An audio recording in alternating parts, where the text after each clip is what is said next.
회당장 야이로라 하는 사람의 딸이 병이 들었습니다.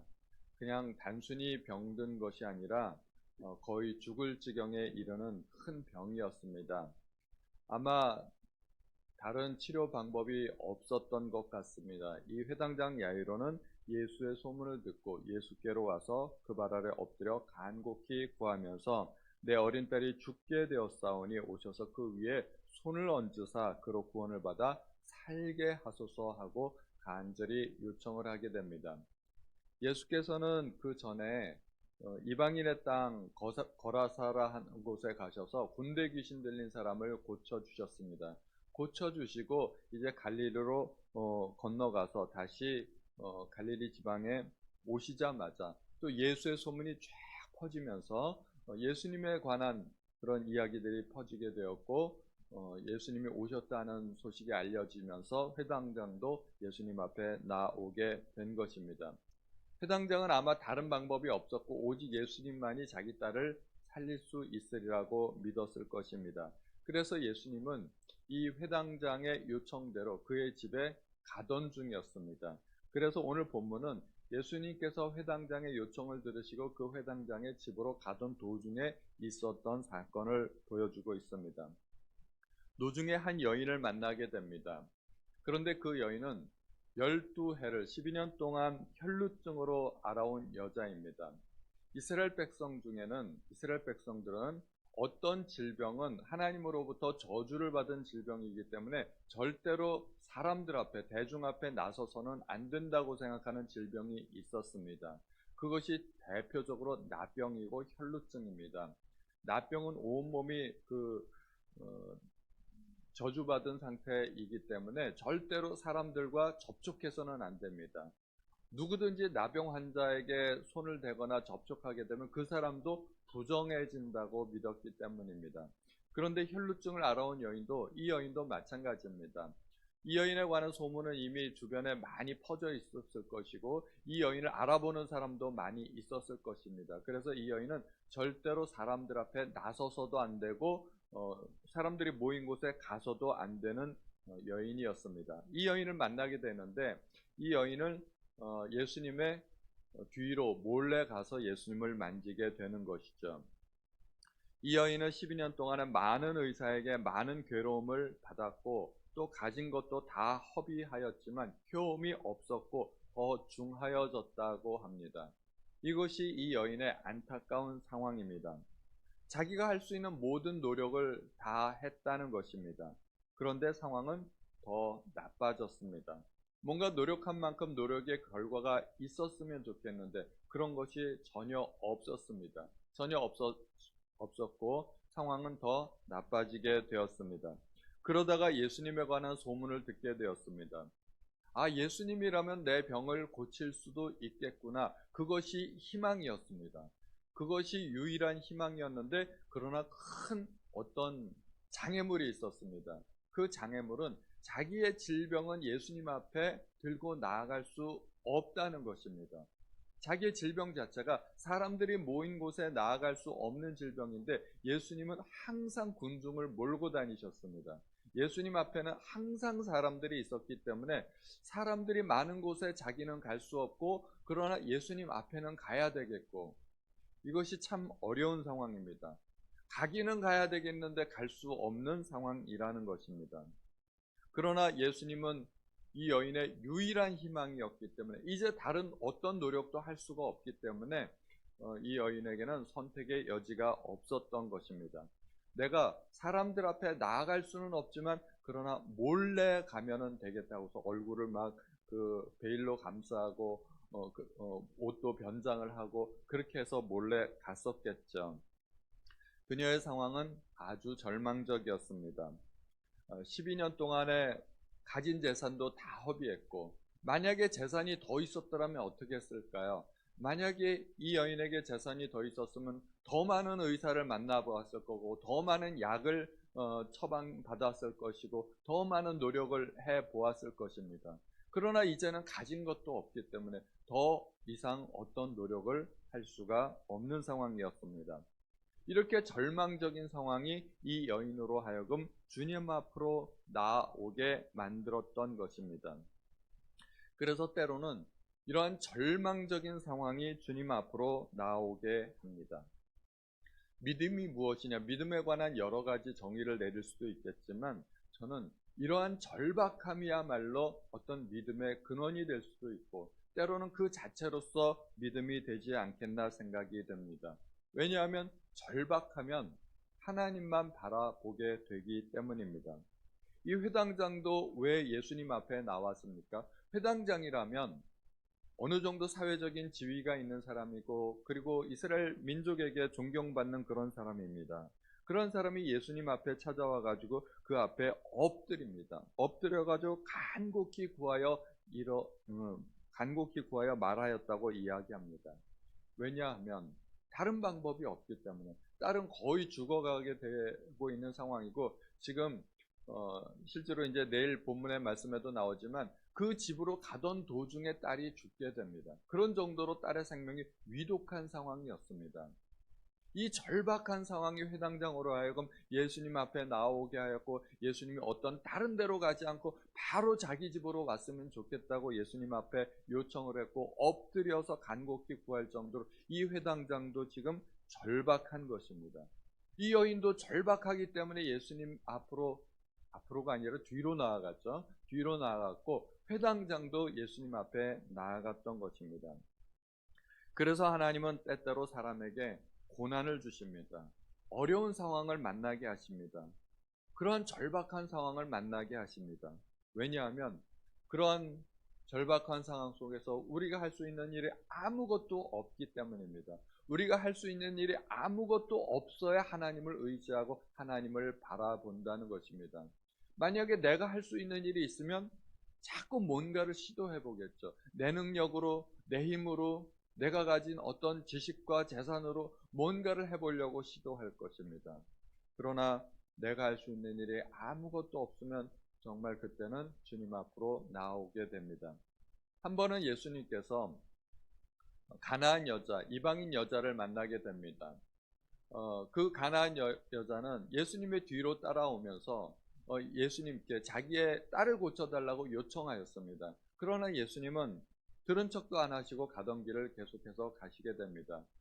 그래서 듣다 못한 이 제자들이 주님께 요청을 합니다. 저 여인이 뒤에서 저렇게 소리를 지르니 어떻게 뭔가를 좀 해주셨으면 좋겠습니다. 그때 주님이 하신 말씀이 자녀들의 떡을 취하여 개들에게 던짐이 마땅치 아니하다 말씀하셨습니다.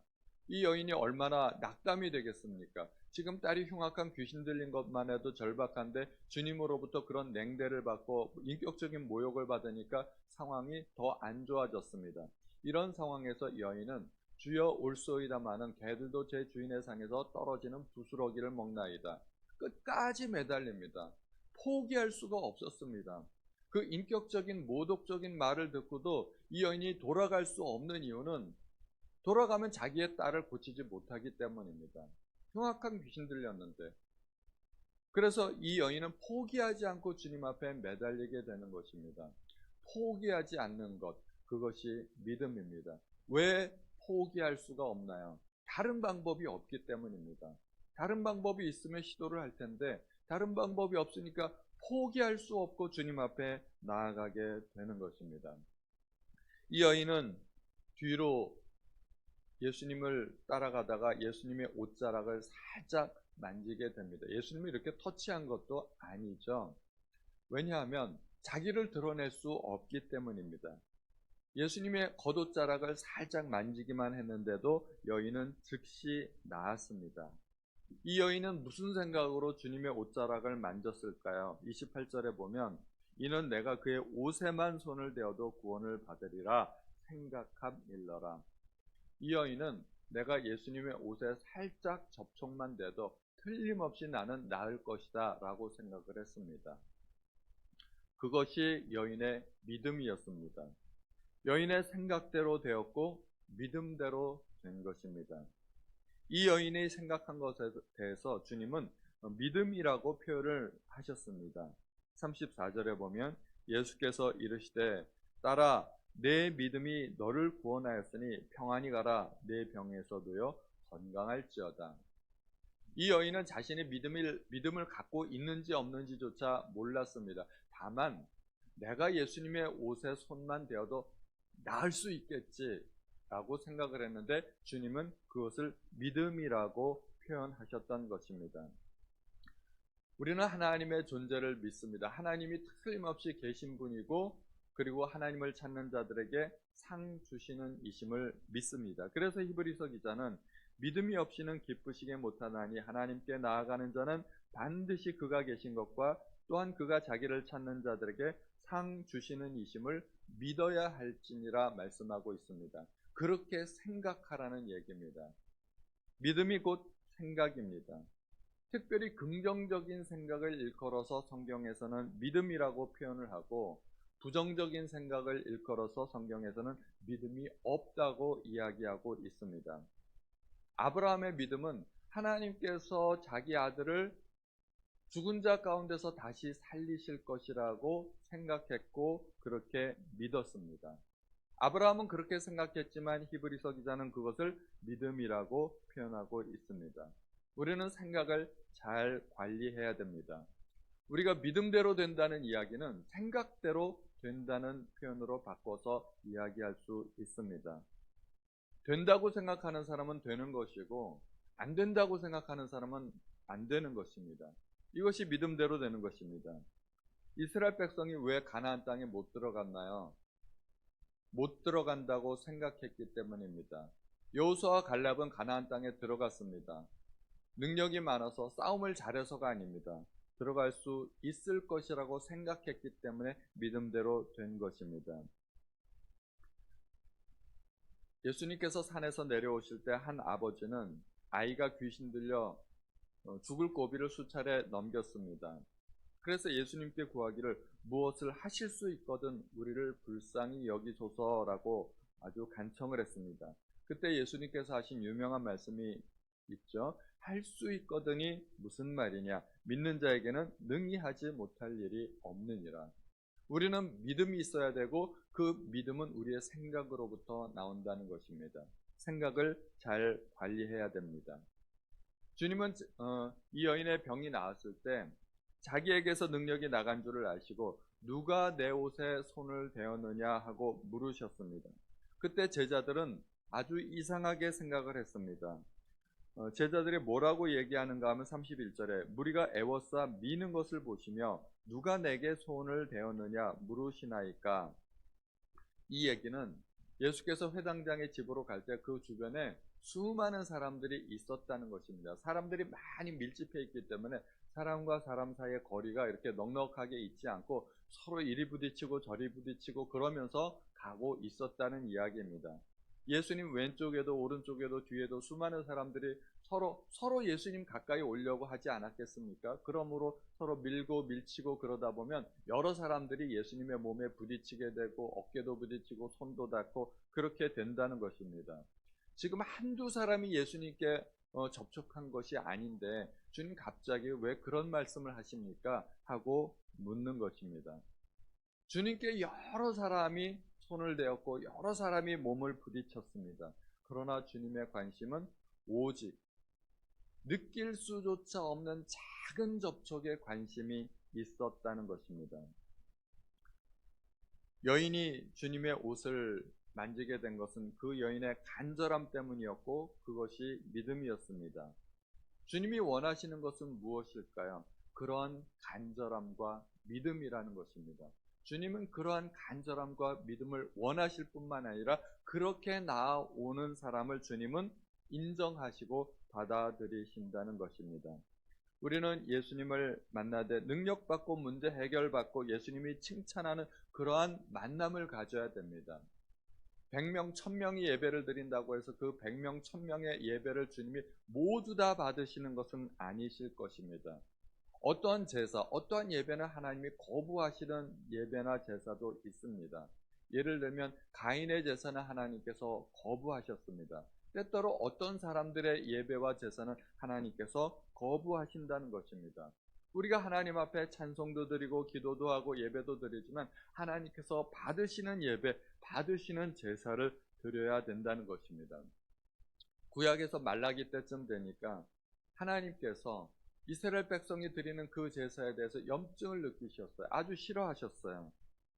구약에서 그러한 사람들을 일컬어서 성전들을 밟기만 하는 사람들이라고 표현하셨고, 하나님께서 그런 사람들을 너무너무 싫어하셔가지고 차라리 누군가 성전 문을 닫아버렸으면 좋겠다.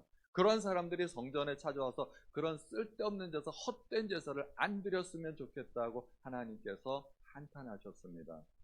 하나님 앞에 나아가는 것도 중요하지만 하나님이 기뻐하시는 제사, 하나님께서 기뻐하시는 예배를 드려야 된다는 것입니다. 사도 바울은 그러한 사람들을 일컬어서 경건의 모양은 있으나 경건의 능력은 부인하는 사람들이라고 이야기하고 있습니다. 오늘 우리도 하나님 앞에 나왔습니다. 간절한 마음으로 하나님을 찾으시기 바랍니다. 우리의 절박한 상황 가운데 하나님, 나는 정말 할 수 있는 것이 아무것도 없습니다. 하나님만 바라봅니다. 하나님께서 나에게 능력을 베풀어 주십시오 하고 간절한 마음으로 하나님을 찾는다면 그 간절함이 믿음이 될 것이고 하나님께서 기뻐하시리라 믿습니다. 오늘도 하나님을 만나시는 우리 성도님들 되시기를 바랍니다. 하나님 아버지, 오늘도 저희에게 귀한 말씀을 또 들려주시니 감사드립니다. 주님 앞에 수많은 사람들이 나아갔지만 주님은 간절함으로 주님 앞에 나왔던 한 여인의 그 작은 접촉에 관심을 갖고 계셨습니다. 하나님, 우리가 그러한 간절함으로 하나님 앞에 나아가길 원합니다.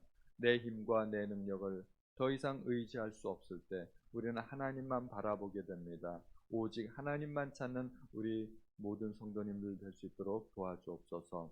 우리 주 예수님의 이름으로 기도하였습니다. 아멘.